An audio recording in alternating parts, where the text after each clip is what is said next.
going on, everybody? Welcome back to BreakZone. I'm JT. And I'm Lawrence. And we're giving you live coverage here of Square Enix's Boston Crystal Cup. We had a little bit of a technical difficulty, so we lost a little at the last half of the first round. Looks like everything has been fixed on our end, so thank you for staying with us. To give you a bit of an update on how the bracket stands, we're going to go ahead and show you the bracket right now. And it looks like we have Andy Carmona going against Matthew Okimoto here, the top bracket. And then we have Anthony Figueroa going against Colin Rupert, who you saw right there in the first match. Colin went and handed Andrew Good his defeat here. Moving on to the next round, we have Jonathan Ciodori Dia and Arlen Gonzalez following in the next bracket. And we have Maxwell Williams and Brian Berkeley rounding out the top of our brackets here. We're about to take you to the match between Maxwell Williams and Brian Berkeley between our 3 and 6 seed here, and that's going to be a pretty interesting match. Tell me a little bit about what you expect to see, because we know both of these decks. Correct. We saw Maxwell piloting the mono water deck before, and he was in the danger zone right there in that match, right? He was what, 6-0, and he swung it all the way back. He was swinging it all the way back, and then he won. He was able to take that in. That helped him throughout Swiss rounds to get him into the top 16. In his first round, he went off against John Schreiner and was able to win that match, moving him here in the top 8. Just to give everyone an idea of how big this is. If you get to top 4, you're guaranteed invited to the North American National Championships. If you win, or you're a finalist, I believe you get a first 3-round bye. 3-round bye. So there's a lot to play for here. Everybody just wants to get invited to the national championships. On top of that, getting those round byes lets you study your opponents, see what they're playing, and really just kind of plan ahead and get ready for your rounds at nationals. So the stakes are high, right? Very high. They're huge right now. Yeah. Last year, if you won nationals last year, if you were what was it? Not grateful, but what was the Joe? Joe. Yeah. If you were Joe last year, you got to go to Japan. Yeah, and this for year a week. Yeah, it's awesome. So a lot of players here are there's a lot of things to play for. It's really exciting to see all the different players and how they deal with the different stress levels, as they move forward. And this is it. This is the make it or break it. If you can get past this round, you're guaranteed a bid to the national championships. And I think everybody's nerves are on edge right now. We're excited to see who's going to take it to the top 4. You're getting a top 4 at a Crystal Cup between 100+ players. That's a huge achievement. And I think a lot of these players they're right there. They're just so close they can taste it. And it's exciting to see. It's definitely a rush to the finish line at this point. Yeah. Everybody wants to make sure that they're not making mistakes, but they can almost taste victory. They can almost taste it. It's right there. You just have to win one more round, one more match in this best of 3, and you're in. And that's so exciting. Thank you, everybody, for joining us here at the BreakZone while we give you this live coverage of the Crystal Cup here in Boston. And we're now moving into the top 8. And we're going to take you to the match between Max Williams and Brian Berkeley, both of which you've seen on stream before. If you watched our Swiss rounds, both players are very, very good. This is a very even match between our 3rd-ranked player coming into top 16, which is Maxwell Williams, and our 6th-ranked player, which is Brian Berkeley. It's a very interesting match between Mono Water being piloted by Max and Fire Ice being piloted by Brian Berkeley. Fire Ice can get very aggressive. Correct. Right? And what do you think that Mono Water is going to be able to do to combat that? Green Dragons. That's what happened all yesterday. Day, right? On the match that we saw on stream yesterday from Max Williams, he was able to combat all that aggression. As we stated, he took 6 points of damage, and he didn't sweat at all. Yeah. After that, he was able to come back with all the Green Dragons, the mirror, the unloading of the hand, the Cagnasso, get through that Zalera play, and still come right back on top. Plays. So both of these players are very, very good. We've seen that before, and having them go head-to-head is a treat for everybody. So once again, thank you guys for joining us here at the BreakZone as we give you this live coverage, and we hope you enjoy this match. We're going to go ahead and take you straight to that match right now, and let us know what you think about it in the chats. We'll be talking to you guys as much as we can, and thanks for watching, and here we go. All right, looks like the players settled in. They're shuffling their hands. You might not be able to see it, but they're very friendly. They've been playtesting with each other throughout the week, throughout the last couple of days actually. Real group of the community is very good for this game. I love the community in this game. Yes. Everyone's so very friendly. Everyone wants everyone to do well, but at the same time, they're competitive. Of course, right? And it's all in good competitive spirit, and I like that. I think that a lot of these players are doing a good job of being very very humble in their achievements and what it is that they're doing, and it's a playful banter. I like that, and a lot of these players who are going against each other are friends, and it's great. They go around the nation playing this game, and I think that's pretty cool. Yeah. So we're just about ready to start here, and I believe both players are ready to go. Let's see. Do you think Maxwell's going to be living in the danger zone again this time? I think he might just be. Brian plays a very aggressive deck, but Max William has to play to his deck strength. If he buckles under the pressure too early, instead of trying to pull out the maximum efficiency out of his deck, he might just lose out. I mean, the whole point is that he needs to be able to set up his board and come out on top. And the Green Dragons were a huge part of the plan that he had yesterday. And I believe that it's going to be more of the same this time.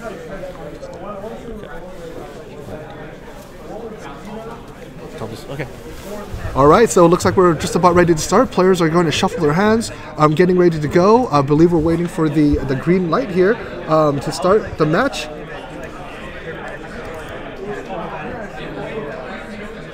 And we're just going to wait for the announcer here.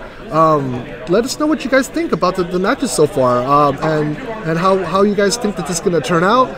Here goes that friendly handshake, and a tip of the glass to the fans here watching.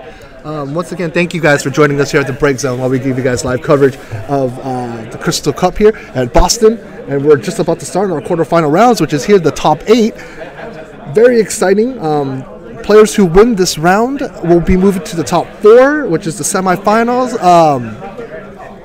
And they're going to get a chance to get that bid to the North American Championships. And it looks like players are just about to start.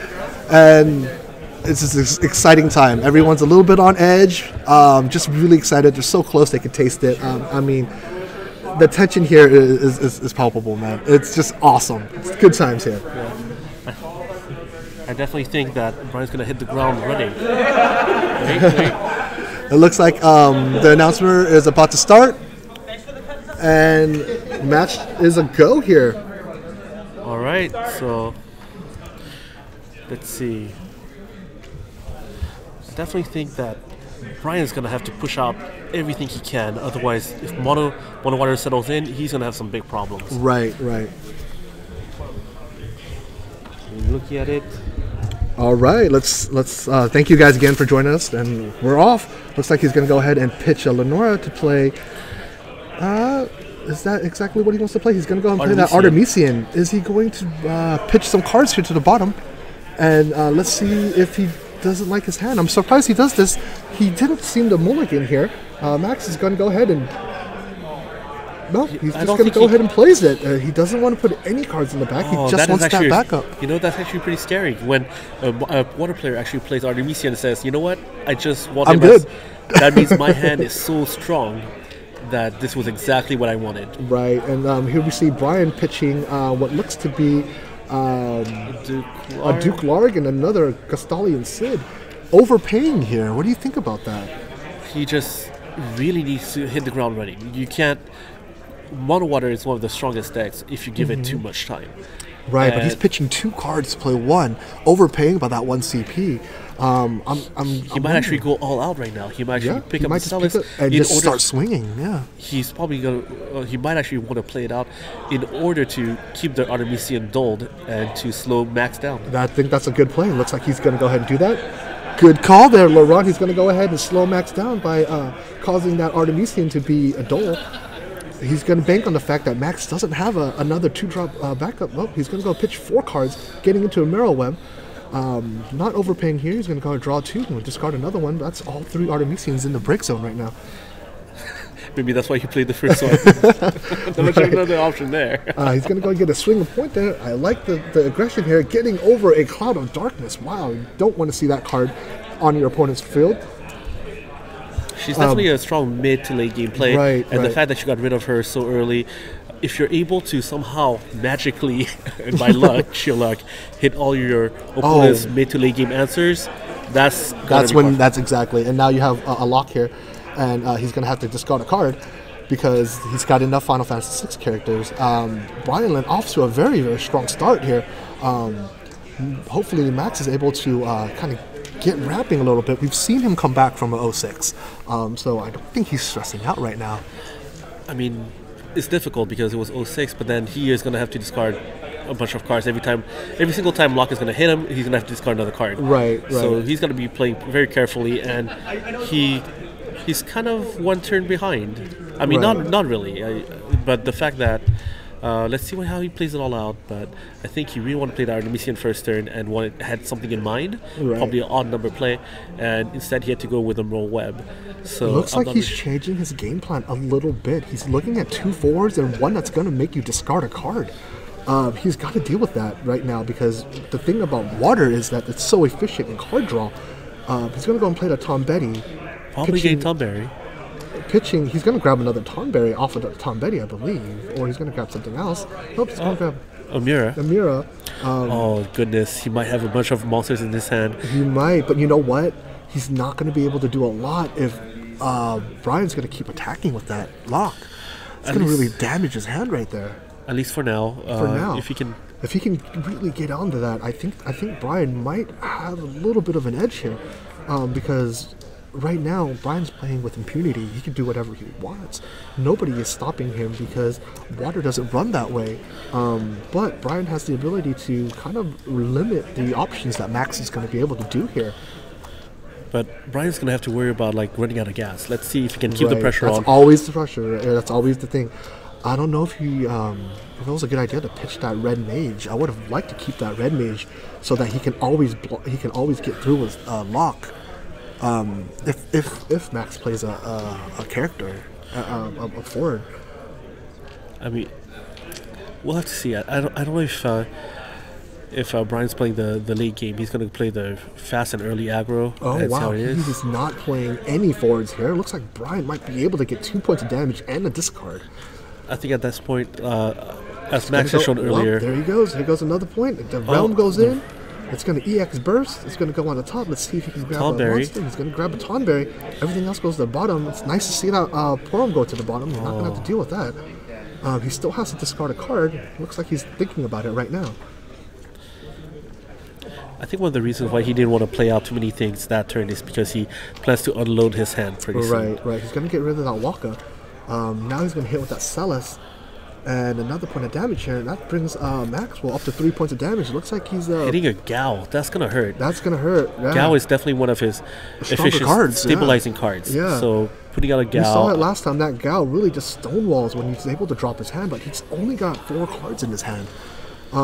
He's not dropping cards nearly as fast.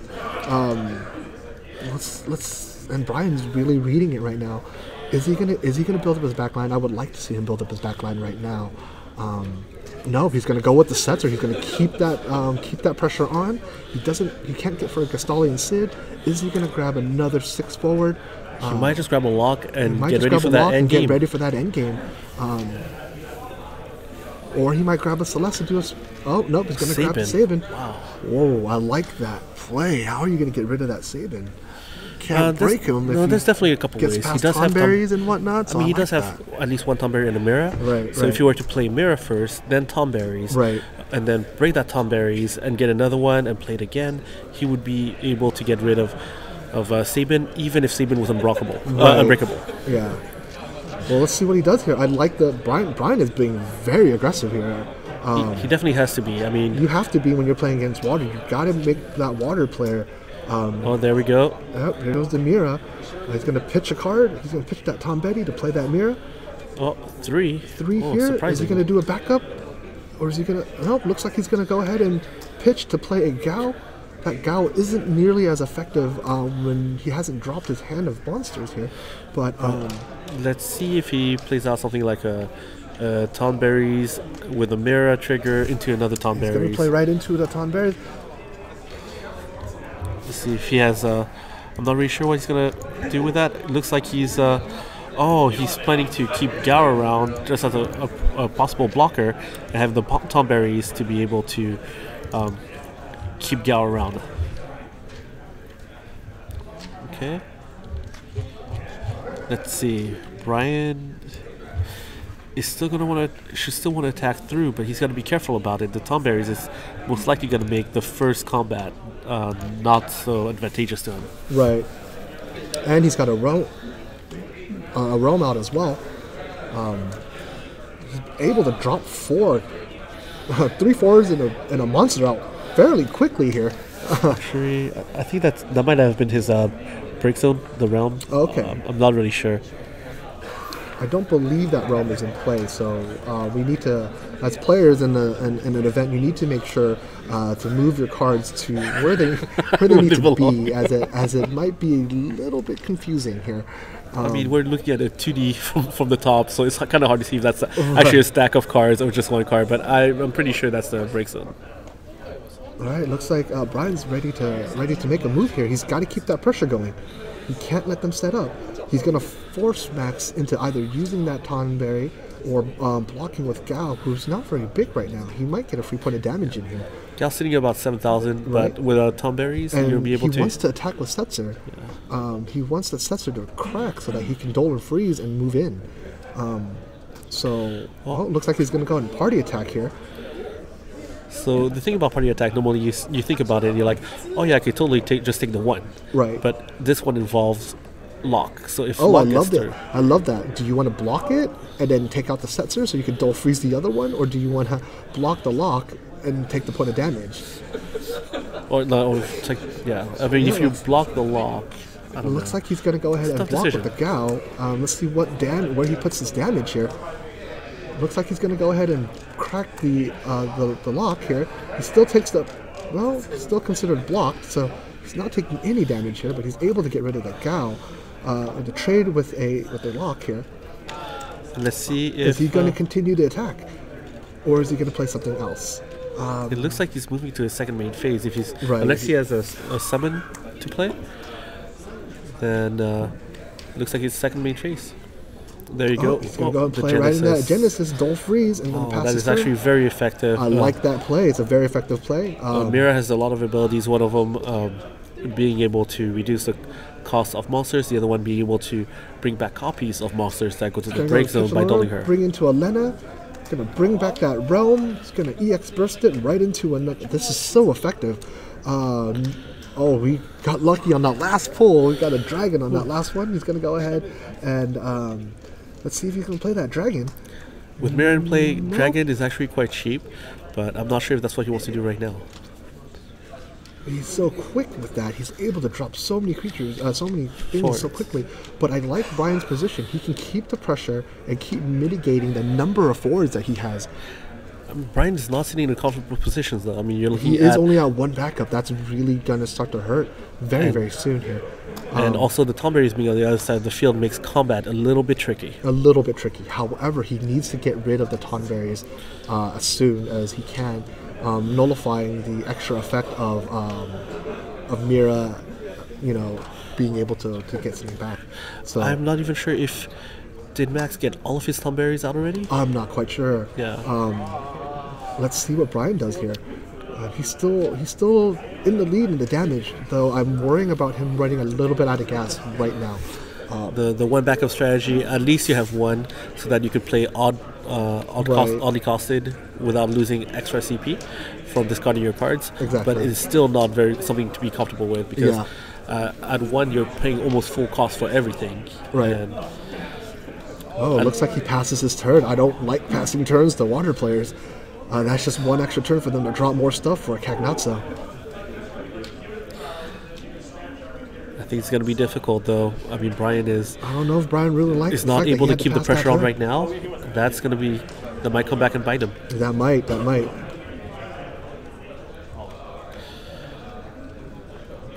Tonberries has been such a force. It is. It's just always there. Oh, that Cloud of Darkness comes in. Let's talk about that card for a little bit because that's going to be kind of difficult to deal with. So earlier on we talked about how we're glad that one of them was actually put into the damage zone. And here you are. This is the reason why we told you mid-late game that Cloud of Darkness can become very effective. I mean, the fact that she comes into play and she's able to reduce the power of a forward, and in this case he was able to do enough to get rid of the Celis, then it is actually going to make it a lot more difficult for Brian to get through. Right. And he gets rid of that Celis here. He's going to pitch 3 cards here. He's going to play a Phoenix. I like that card. Let's see what he's going to choose to break here and who he's going to bring back. Is Maxwell going to respond to the Phoenix? It doesn't look like it. So let's see what Brian decides to bring back. Bring back a Vivi. Being able to use one summon to effectively take out 2 forwards. Right. That's pretty good.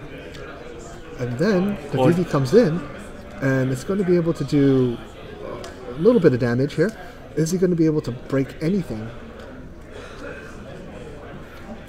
Oh, was all that damage spent on Lena? I don't think Lena was that large at that point. No, I don't think so. Looks like he's got some decisions to make. It's a strong play here. Looks like he's going to go ahead and take a look at the break zone to see what else Maxwell might have in his hand. Or any else that he might have. I mean, Brian really has to play very carefully now. Like any small mishap and things could be very problematic for him. He's got to be able to keep that pressure on, and it seems like now that Tonberries is a forward. So on the way out, before Realm was put into the break zone, Max used her ability to turn a monster into a forward, and until end of turn, in this case, he picked Tonberries. Right. Just in case Brian decided to go in and swing. You got to get some value out of that card as it goes into the break zone. All right. It's going to play into a Schrodinger's. Flipping the top, getting a... It looks like he's going to play right into that. Maxwell is so quick at replenishing his board. He's going to go ahead and play right into that Gal. Oh, no, it's going to play into the Porom. With 3 monsters out, I thought he would have played into that Gal. He played the Dragon and the Porom, so that's actually pretty effective. Very, very efficient here. That Porom, I'm not really sure that's exactly what he wanted right now. Watch out for that Cagnazzo. Wait until he puts out a... if he puts out the card that lets him bounce back, that Cagnazzo, you got to be very, very careful here. It looks like Brian is sitting on another Vivi. I don't think it'd be a good idea to use his special right now because monsters don't get affected by that. And I don't think that would be the best idea right now. Also, I think it would take some fire CP to do it, so he'd have to pitch a lot of cards. I'm wondering why he hasn't played that Sabin yet. Not really sure. I mean, I think he doesn't want to overplay his hand too much, but in this case, he does have an Orphan in his hand too. Let's see if he's going to play that and then really start to put some damage out, forcing Maxwell to discard cards to turn those green dragons. Oh, he doesn't. He had an opportunity there. Maybe he sees something that we don't, but Maxwell was doled out on his back row. If he wanted to, he could have doled a couple of guys. I would have doled the Cloud of Darkness and maybe the Mira. Now he's going to have to deal with Cleone as well. This is a little rough. I mean, it looks like Brian hasn't been able to keep up the pressure, and Max is actually stabilizing quite well. Max is stabilizing very well right now. He's going to bring another green dragon here. I think we've seen that before. We've seen that in Swiss before when we showcased Max Williams. He's going to go ahead and attack, and when Cloud Darkness attacks, you choose one forward opponent controls. It loses 1,000 power for each forward you control until the end of turn. So he's going to go ahead and immediately kill Vivi by turning his green dragon into a forward, causing 4. Vivi's going to go and get cracked, and then the Vayne comes out. Vayne would have been very helpful dealing with that Cloud of Darkness. Very good card off of the top for Max to get into the damage zone. And then he goes in with Green Dragon. He goes in. And the Tonberries are still around, so there are no easy trades. And there are no easy trades here. Brian is looking to be in a very tough spot here. I think this is overall a tough matchup for the Fire Ice It to go against. Those Green Dragons are giving it all kinds of troubles. Oh, and an EX burst off the top. He's going to go ahead and freeze both of those, and because Green Dragon is a forward, it will be frozen.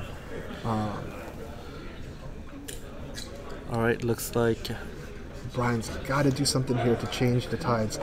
He's just waiting. He's playing. If he waits any longer, he's going to get that Cagnazzo. We've seen it happen many, many times. He pitches a selfie. He's going to bring into a Duke Larg, helping a little bit on the power curve here. It's the good play.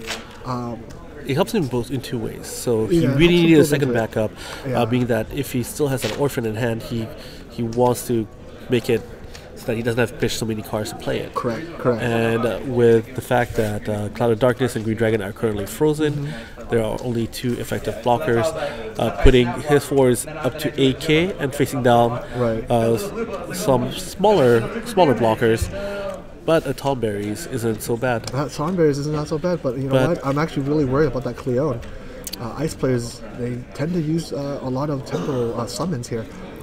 Max Williams still has cards in hand, so he can still activate Green Dragon if he wanted to. But in this case, it looks like he's opting to go with blocking with Mira, and there you go. He's going to go and activate that Tomberries. Tomberries to reduce chances to a 4,000 power forward. And he's going to go ahead and Dole Mira to get Oh, it was Setzer. He's going to Dole Mira to get another copy of the Tomberries that just went out to play. Help further replenishing his board state here. And then Setzer went to the break zone. Dole free. Oh no. He's going to go ahead and pitch the prom for another one. And he's going to... Scholar?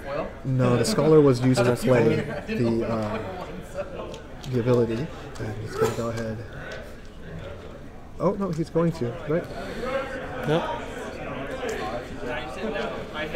Goodness. Oh, he's so quick. That is just so much going on right There's now. so much going. He's so fast at getting those things out. Blink and you'll miss it. Yeah. Brian is in a Very tough spot. very tough spot right now. It's only a matter of time before all of those monsters and forwards get ready.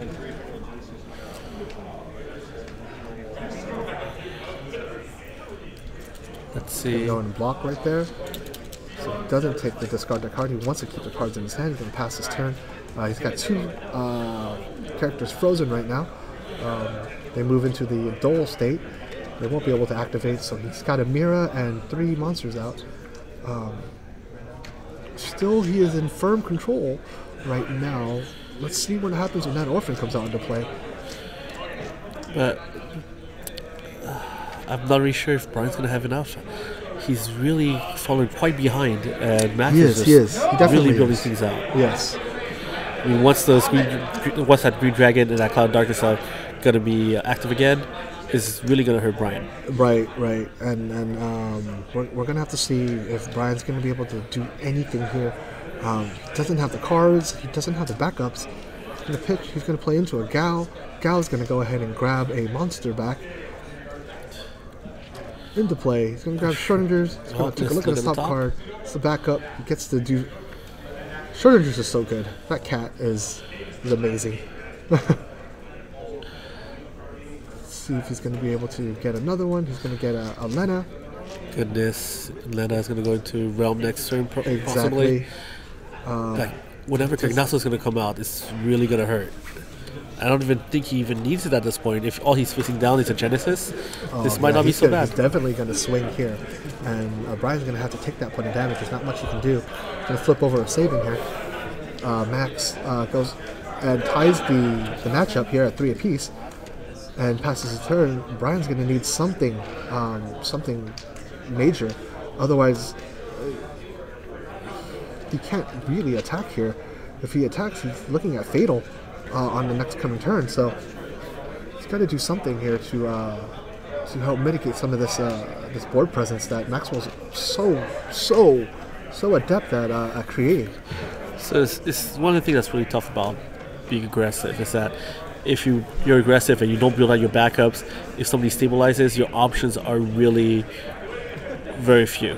Right. Because now you have to pitch some of your other options to play the initial one. You need to use that CP because you don't play the backups. Correct. And in this case, one Genesis, two backups against Maxwell's current board state is a lot to deal with. It is a lot to deal with. It is. It's not looking very good right now for Brian. He's going to go ahead and take a look, see what the board state is. It doesn't look like he has a lot of answers in his hand right now. He still has that Vivi, but not even sure if he's forced to play it right now. Tough board state to look at. He's only got two backups and a lone Genesis here, holding down the fort. I mean, it's only a matter of time before Max decides to go in with a whole bunch of forwards. And let's see how many cards in hand. Max, is that enough to deal with Cloud of Darkness with a Vivi? Let's take a look. Max is probably going to want to play out a card and lower his hand size. And he does just that. He pitches a Tonberries in order to turn a Green Dragon into a forward, lowering his hand size and keeping his Cloud of Darkness alive. Wow. That's heads up play here. Heads up play. I think this is the turn in which Brian is probably going to lose his board.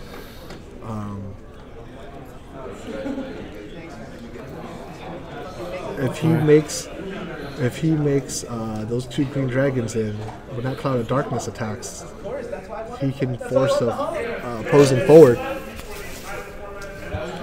Let's take a look. He has something in mind. Bring that Lena in. Lena's going to go ahead and grab probably a Realm. A Realm. Realm's going to go ahead and crack. Look at the top 5. Oh, that's two Kagnatsos. He's got to put him at the bottom. That's one of the things about... I mean, he drew out so many of his monsters already. I don't think he needs it, but... it would have been nice. It would have been nice, exactly.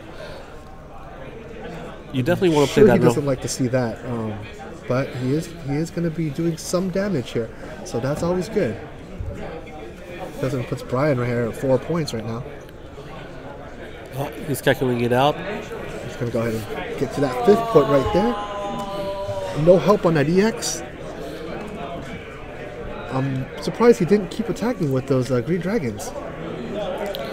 Well, the Green Dragons are currently 7k, and the Genesis is 8k, so he'd be able to trade it out. And Max doesn't feel like... It looks like Max doesn't feel the need to... overextend. He's just going to do the same thing next turn. And eventually get into his Kignasos, exactly. 2 at the bottom. I don't think he needs them at this point. Even need them. He's got such a commanding board presence here. It's so interesting to see how fast he can reload his board. I mean, at the beginning, Brian was able to kind of keep control of the board, but he's just so quick at just getting things out and getting threats out. I mean, those realms are Realms plus Lena, Schrodinger's. That combination is just great. Looks like Brian sees the writing on the wall here, and he's going to go ahead and concede to Max for the first match. And there we go. Max is up in his best of 3 here. I got it in Nats. He's the best of 3 here, and we're going to go on to game 2. Laurent, talk to me about what happened there. So it does feel like Max's deck is catered specifically to take on a lot of ice aggression. Mm-hmm. And so in this case, he was able to stabilize the board and do really well with that. They're taking a break. He needs a bathroom break. Okay. It looks like one of the players, Maxwell, needs to take a small break. So we'll continue talking about what happened in that round and what were some of the key cards that you saw, because that whole combo with Schrodinger's and Lena into Realm is great, because you could pitch Realm to play Lena to get Realm back. You could. What do you think? Should we bring up Schrodinger? Sure, let's go ahead and bring up that card. That card is almost modular, but it's a random chance. I really like the name. It's very thematic. The fact I that like it. you I like don't the know. Well, most of the time you don't know what Most the of the card, time, you don't know the card what- on top of your deck is. exactly. And so in this case, it could be any single one of them, and Schrodinger gives you different options based on which one is. And in this case, sometimes you think like, oh, you know what? If it's a backup, Right. I believe that's what happened. I think he flipped over a Noah Webb, and he selected one character in his break zone to bring back to his hand, being Lena, and Lena brought back Realm. So Schrodinger pretty much got him like a full reload on the board state. Right. It was just amazing. Right, and it's just a 2-drop, and because it plays so well into the card drawing, because if it's a 4, you get to draw a card. If it's a backup, you get to select a character in your break zone and add it to your hand. So that's 2 ways to get a card. And if it's a monster, your opponent selects one forward he or she controls and returns it to the hand. So it's always a net positive here. And look at the summon one then. Right, and then if it's a summon, you draw 2 cards. It's insane. So you can really start to stack your deck a little bit here, and using the Schrodingers to help out here. Not only does it do an amazing thing, it's a cat in a pot. It's a pot cat. It's a pot cat, but it plays into it being a cheap monster that helps with Mira. That helps with that helps with Cagnazzo as a water character, and all of that. I mean, I think I want to say the Schrodinger it's a new Opus 5 card. I expect to see it in every water deck. Maybe not every water deck, but in the water monster deck, I do expect to see. Because it's always a free something. It's for a but 2-drop, you have to right? be careful about how you sculpt out what stays in your deck. And Right, everything, so, you know? like- and I mean, what's good about it is that it plays really well with Realm. Being that with Realm, you're able to kind of fetch out and take your monsters into your hand, Right. and put everything back at the bottom of your deck, Right. And once you get most of your monsters out, to play Schrodinger, you will no longer be triggering that returning one forward to the hand, which might not always be what you want. And instead, go for the card advantage route. I saw a lot of engines put together in this deck. I mean, we're talking about Lena into Realm. Oh, we're yeah. talking about like just Well- Amira with all the monsters. Right, and then just imagine if you had like an ephemeral summoner with Schrodingers. yeah, I mean that's right. I mean, You the fact that ephemeral, you- you can ephemeral summoner, put a summon on the top, then play Schrodingers, and then draw said summon and another card. there's a lot of combinations to be That's had pretty with cool, Schrodinger. right? I think And this deck, I mean, I think we've spoken about it before that you want to create decks with a lot of 2-card combinations, cards that Right. are good on their own, but 2-card combinations that are just very amazing together. And if a 2-card combination leads into another one, such as this one being Schrodinger into Lena, Lena into Realm, Oh, yeah. then you're leading into I Yeah. play a Schrodinger, and after that I get 2 4s into play for 5, and after that I get to look for another monster to put into my hand. That is just and a lot. I think all of that just helps him reload so quickly. And it leads all into a giant Cagnazzo. Exactly, and on top of that, he has built himself a deck that effectively beats, discard decks or overly aggressive decks because he can reload so quickly. Correct. I like it. It's very interesting to see someone using Schrodinger so well. But if let me think. Oh, it looks like we're ready to go here. Both players are back. 4 minutes will be added to their time, and Brian Berkeley's decided to go first. He's going to pitch a Sage to play into a Red Mage. Is he going to change the way he plays? Is his mid game stronger? I don't know I don't think that Brian should go for the late game. I mean, Right. we've spoken about it. One of the strongest late game is the Cagnazzo play. And if you give Max too much time, he is going to just load up his Right, board right. and then make that Cagnazzo just a one-sided board wipe. Exactly. And Max is going to go and pitch 2 cards to play out 2 different backups here. As I like that play here, you're not overpaying. Duke into Duke Larg. Wow, Duke Larg into Duke Sage Larg into with the Red Red Mage, Mage. Sage into Red Mage, and just like that, Brian is in a much better position here in the backup end. He's been very efficient with his CP use this time around. But if you look at it again, he literally went through so many backups. He probably that was definitely a good call to do that. Realms looks like he's going to go ahead and Max is going to check his hand to see if he can do some crazy combo. I'm expecting him to grab the Schrodinger's, but looks like he's going to go ahead and grab something else here. He's going to put the rest back on the bottom of his deck. Now he has a forward out. Not a very big one, but Realm is one of the key pieces to the engine that he has running right now. He's going to pitch a Green Dragon, play into Artemisian. All those other cards at the bottom, is he going to do anything with them? Nope. Looks like he passes his turn. He just wants that backup. Again, that's a very scary thought to have if you're playing on water. If you tell me, hey, I could give you any other card you want, just give me one, I'll give you a different one. They're like, no, I'm good. Oh, there we go. And then a VV to go ahead and burn that Realm out, but the Realm already has done its damage for the most part, giving Max a free card on top of that. So, and you know he's going to play Lena. And do it all over again. All over again. He's going to be able to do that all over again. Oh, is he going to? Oh, there you go. At least he's going to grab a Green Dragon, and he just quickly made that VV play, which I thought was very, very strong play. Completely negated here. And not only are you looking at the same Realm, but you're looking at a Realm and a Lena with Maxwell having additional cards in his hand. Correct. So another thing about Vivi is that once he's in play, you're no longer scared that he's going to come in, just like Exactly. Alcid. And at times, Vivi would have been able to deal with some of the larger forwards on Maxwell's end. Here comes a Vayne. He's going to stop that Lena there. But I don't think the... Oh, he's going to swing with the little Black Mage. I think Black Mage does the trick. Oh, and Hitting a Realm. Oh, goodness. So many realms, so many ways. But does he hit a monster? He No does monster. not hit a monster. And that is it's actually a good thing here for Brian. It's on and off because, okay, maybe he didn't hit a monster right now, but it also means that he's 5 cards closer to another monster. 5 cards closer to yet another monster. But Brian's aggression has been very controlled in this. He has been very controlled. The Vayne was a very good play against Elena. Like he's going to pitch the Lenore. He's going to go and play right into Amira. Is it time for him to unload a hand, or let's take a look?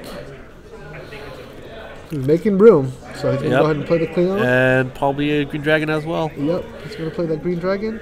And let's see, is that good enough for him? Does he feel like he's done? Feels just about right. So I don't think that Vivi's going to come out and swing again this turn. Might just run into a little Green Dragon there. Right, and he's already got that Scholar out. You know he's going to load up, and we know he has the Kegnatsu in his hand. So he's just loading up right now. He's probably going to take whatever damage comes his way so that he doesn't have to put his characters or forwards in any state of risk here. And then he's just going to swing at the end. He's going to go ahead and attack with that Vayne. And quickly, without hesitation, Max is going to go ahead and take that point of damage. We've seen him do this before. Tonberry's the damage, so that kind of hurts. I'm pretty sure Max would have loved to have that in his hand. Exactly. I mean, the combination of Tonberries with Mira can really do a lot in terms of combat and removal. Mm-hmm. Let's see what Max is going to do here. He doles out 3 guys right here. He's going to go in and pitch the Tonberry, play into a Cloud of Darkness. That's not going to be good for but the Vayne is out, so he's going to turn the Green Dragon into a 7,000 power. 7,000 power right here. Looks like Brian's going to go ahead and respond.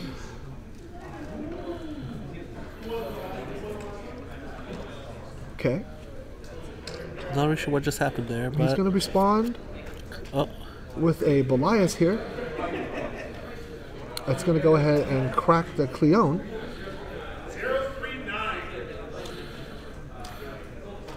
Okay, going to break. Maxwell getting to draw a card. Mm-hmm.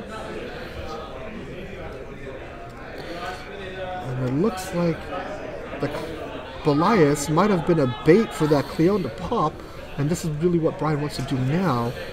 He's going to go ahead and play that Doom Train.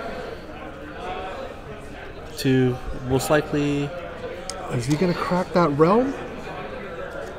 So, and deal 7,000 power to Elena. Oh, okay. I'm not sure why you wanted to deal with Elena. It's already been handled by Vayne, but it's a bigger target to get out. It's gonna go and play into that Cagnazzo, and it looks like that was enough to take out the entire board here. Goodness. And it's gonna swing with the Green Dragon and the Mira. And just like that, they're tied at 2 apiece. Right. This is going to be tough. But at least the Cagnazzo's already out. I believe he still has a Scholar in play as well. Yes, he still has that Scholar. I believe it's behind that Artemisia. So at this point, Cagnazzo would be more of a combat trick unless you were to return him to your hand twice, which might not be what you want to do. It gets kind of costly paying 3 for a turtle.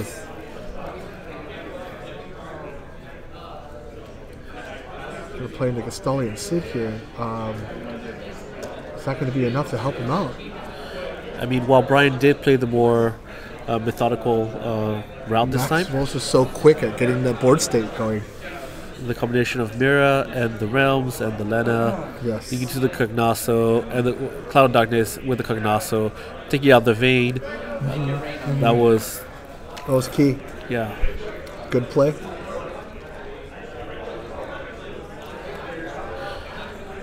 I really don't know what Brian can do at this point to take this on.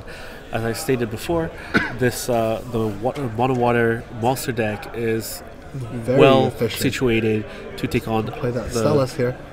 He's going to go ahead and freeze that Cloud of Darkness. Passing the turn to Max. So as I was stating, the Mono Water monster deck is well situated to take on the ice aggro that people were expecting. Right. So what a lot of people, I feel, expected for this tournament. With that Realm here.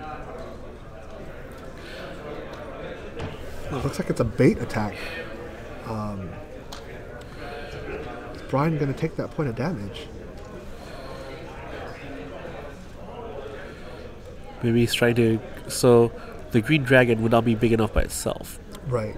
But if you attacks with Realm, Celis taking 4,000 damage, the other 4s would also be able to trade with the Celis, which I'm not really sure that's the biggest deal, though.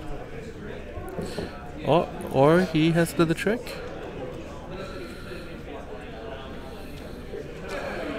He's going to pay 2. Pitch another card here.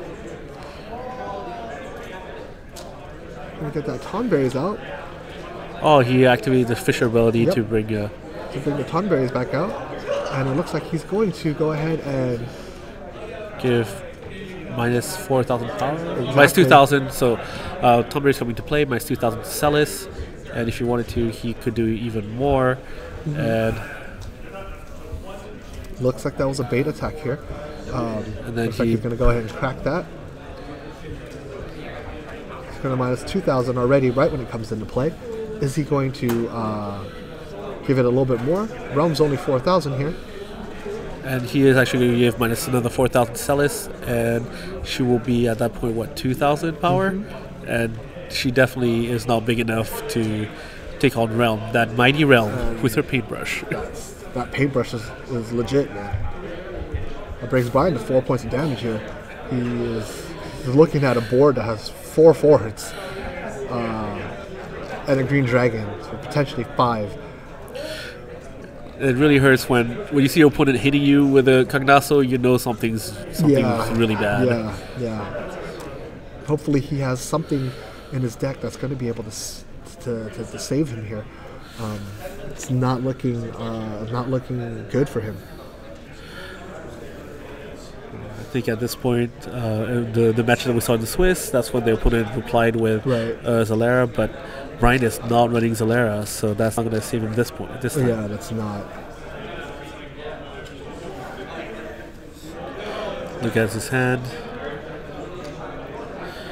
This is tough. So in this case, we've watched Brian play both the hyper-aggressive and a little bit slower and methodical, and it's still not able to contend with this matchup here. This matchup is really not to his advantage.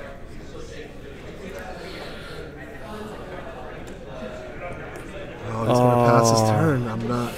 I sure hope he has some sure really hope he has good combat something, trick. because that's gonna be cards coming at you.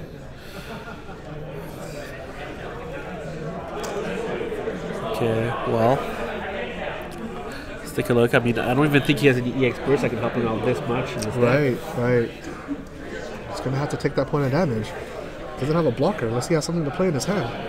Oh, Looks like he does. let's see. Perhaps a Glasgow. He's gonna go ahead and Phoenix. 8,000 power. Yep. 8,000 damage. 8,000 damage there. Probably bring back the Vivi. Oh, Grab. using. And that's it. That's and it. I think Brian there is the only play he's got left. And just like that, Maxwell's going to go ahead and take that down. Laurent, give me a breakdown of that match and what happened. We saw Brian change his play. Tell me what you think happened there and why, even after changing his play, he wasn't able to make that happen. It's just really tough. As we stated, that matchup is. Max has a big advantage in this matchup. His deck is well situated to take on the aggro that Ice puts out. The discard does hurt, but he has a lot of other ways to get cards back. I mean, we're talking about card advantage from Mira, reducing the cost of his monsters. Right. And returning monsters to his hand. Being able to search for a monster in his hand if one goes to leaves the field, as well as green dragons being possible blockers to other 7,000 power, like such as Lock or Genesis. The Tonberries being combat tricks. The Tonberries are always relevant. They're always strong. I mean, you put it all together, and some people like playing decks where there's like one cool combo and everything leads to that one pivotal combo? move. Yeah. Like you get that one card, that one turn, such as a Right. double Cognasso, right? But in this deck, there's just so much synergy to it that it's a very solid deck. The Yeah. mono element, You get that consistency.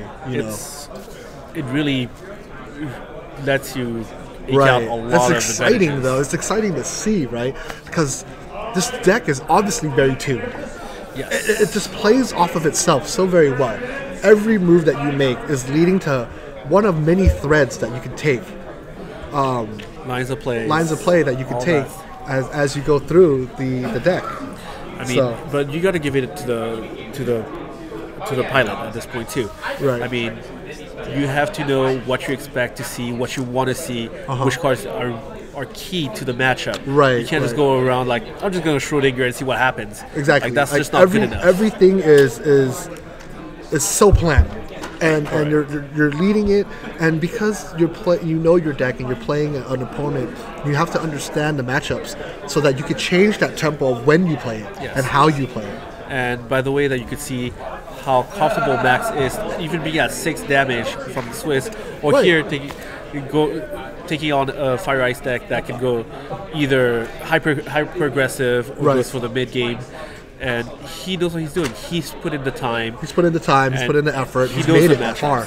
Yes. And just like that, we see Maxwell. He is going to get a bid to North American Championships. He's made it in the top 4, so I'm sure the rest of you and us will see him again. If not soon, then definitely at the North American Championships. Once again, welcome to the BreakZone. My name is JT. And I'm Lawrence. And thank you for joining us as we give you live coverage of the Square Enix Crystal Cup here in Boston.